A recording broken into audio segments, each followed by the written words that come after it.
Welcome to A True Man's World. My name is Ryzen, and today me and Leo are going to be roasting all of your favorite manga.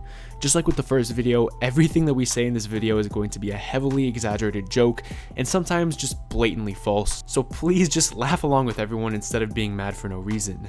Now, let's get into it. Let's start with Spy Family. If you watch or read this series, you're probably a victim. The only people who actually enjoy the series are people who grew up with a dysfunctional family. Your dad probably beat you, and your mom probably neglected you. And to cope with it, you watch a cartoon and project yourself as a fictional little girl who actually has decent parents. You're absolutely pathetic. Your main character that you love so much is no less pathetic than you are either. The author tries to imply that he's the world's greatest spy, but he catches feelings for a mentally disabled assassin. And to make matters even worse, he sleeps in a separate bed from her.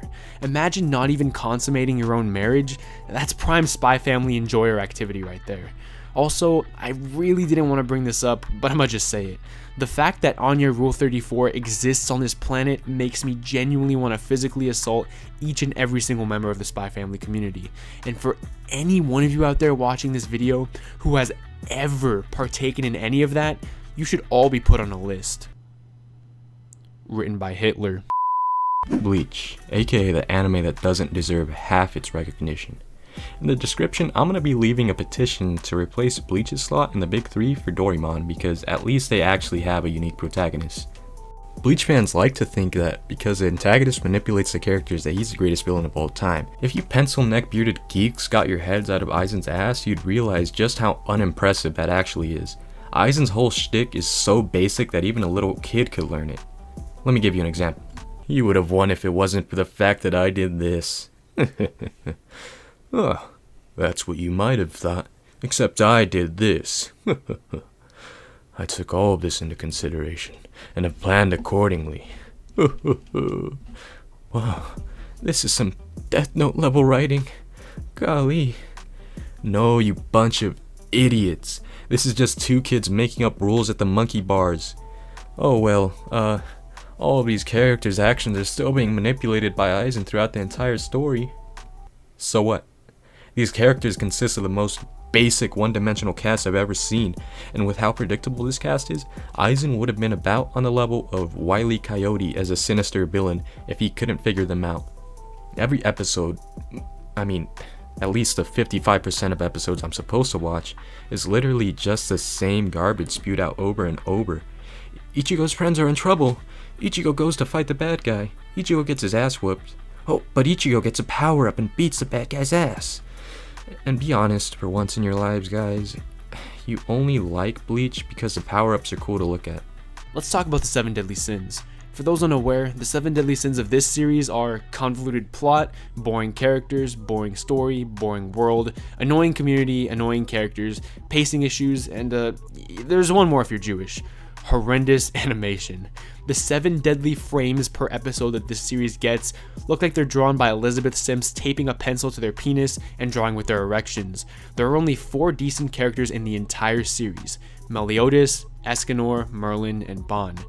And if you somehow manage to have brain cells after trying to comprehend the plot, then you'll quickly realize that there's a discrepancy here.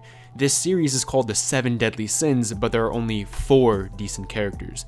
Anytime the focus isn't on one of those 4, it's the most boring thing imaginable. One minute we're watching Meliodas solo the 10 Commandments, and the next we're seeing Diane learn how to dance.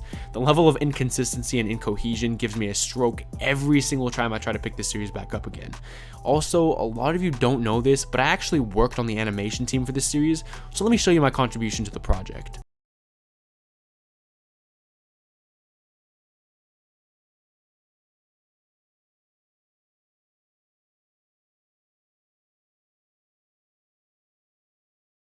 On to Stalking.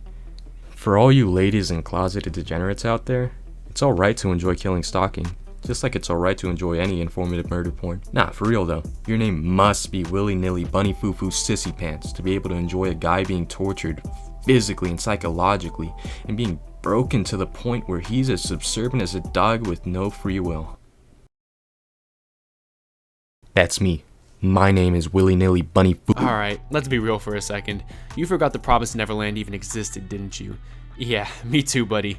The series is the only series I've ever seen where the second half of the manga takes such a nosedive and has the worst ending imaginable, and the anime comes around and makes it even worse.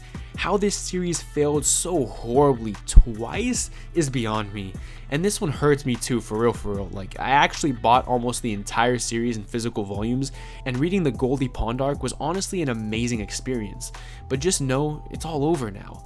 The series that could have been special has faded into the endless sea of mediocrity. It will forever be forgotten, and it will only resurface to be referenced as one of both manga and anime's greatest failures. Also, pre-time skip Emma Rule 34s exist, and every creator and consumer of it should be crucified. Alright, let's talk about Yu Yu Hakusho. Yeah, all you anime and manga fans really make it a point to praise any main character who just beats the shit out of women. You know you're not alpha when the guys who twiddle their thumbs and look at the ground whenever they so much as catch the whiff of a female are calling you alpha. Also, I'm just gonna say it, but if Togashi decided not to work on this piece of garbage, Hunter x Hunter would have actually gotten an ending by now, and Togashi wouldn't be in such terrible health because of the stress of writing Kuwabara's flawless character arc.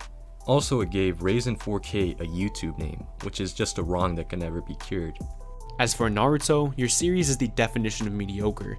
People always complain about the filler, but if I'm being honest, I can't even tell the difference between the filler and the source material. Also, how does it feel knowing that the future generations will only know your series from Fortnite? I bet that one cuts deep, doesn't it? And let's not forget to point out the obvious. The ending to this series is absolutely terrible. Madara obviously should have been the final villain, and they ruined what could have been an amazing conclusion just to set up the laughingstock of the entire anime and manga community. Boruto. Speaking of Boruto, I'm actually not gonna clown on you guys for having a terrible anime, because honestly, that's what 32-year-old virgins do for attention on Twitter, but instead, as somebody who's actually read the manga, I'm gonna say things that will really, truly offend you. Buckle up. The Boruto manga is a cheap, soulless insult to the Naruto community and is only being done for money. No other reason. The art in all forms of the series, anime, manga, you name it, it's lazy. Naruto and Sasuke have also been heavily nerfed for no reason. They made Naruto vs Delta look like Tamari vs Tenten. Naruto and Sasuke both have expansive movesets with dozens of overpowered techniques, but they each only use 2 moves for the entire series, again, for no reason.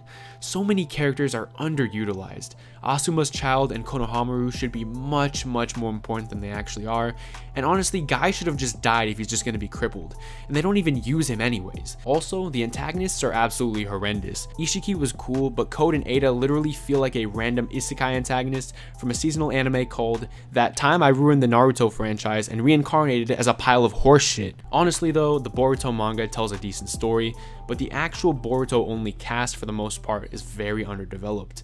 The anime actually develops this cast, but at what cost? 40 Chocho only episodes? Nah bro, I'd rather read a series that exists to actually add value to people's lives and not just beat a dead horse. Gantz. So Gantz is kinda like an old white guy with dementia. It's just racist and doesn't really make any sense. People who have Monster as their favorite manga are a special breed of individual, the Urasawa fanboy. People will read Monster once and then post it all over social media like, oh, I somehow managed to find the most underrated series of all time, and reading it makes me cool because there's no superpowers. Shut up, man. As Kendrick Lamar once said, Instagram is the best way to promote some pussy, but as I like to say, Instagram is the best way to promote some penis. Urasawa's penis. Hop off it. Alright, on to every single isekai, no exceptions, they're all the same thing. I don't really have to insult isekais because if you're an actual fan of this genre, you're too brain dead to comprehend anything I say anyways. You isekai fanboys all have the same thought. Oh, if that were me, I'd level up like a boss and get all the chicks and assemble my own harem of underage girls, he said as he brushes off the Cheeto dust in his neck crevices. Yeah, right. You're all as unique as the anime you watch. You're a bunch of 300-pound carbon copies of each other. Please be honest with yourself. If you were in this situation, you'd spawn into the world wearing your Baby Yoda graphic t-shirt, your cargo shorts, end up failing your attempts to bed the lolicon. It's okay, bro. She's actually 3,000 years old. And ultimately die to the tsundere because your only interaction with females are from when your mother finally decided to wean you at the age of 13. And before you say anything, the late night chats with your Asuna body pillow do not count. You losers take the expression pillow talk way too literally. Fuck you! There are no innocents! Not anymore! Any one of them could have stood up and said, no, we won't behave like animals anymore. Demon Slayer. If you like this series, I hope your family ends up like Tanjiro's. Like, actually. I'm honestly running out of originality at this point, so I'ma just say this. You're overrated, carried by animation, and your characters are just boring. Also, Ninja has you as his rank 1 anime, and if you share anything in common with Ninja, you're doing something wrong. Also, the ending was really, really bad. I'm not gonna spoil it, but if you read it, you know that Muzan was the greatest disappointment of all time, and the only moment where Tanjiro was actually cool, he just instantly became lame again. But at the end of the day, feel free to enjoy what you want, because you're not really hurting anyone. I mean, you're really only hurting your own potential to get any pussy and your mom's will to not leave you in the Walmart Lego aisle, but enjoy what you want. Disgusting creatures, get out of my sight.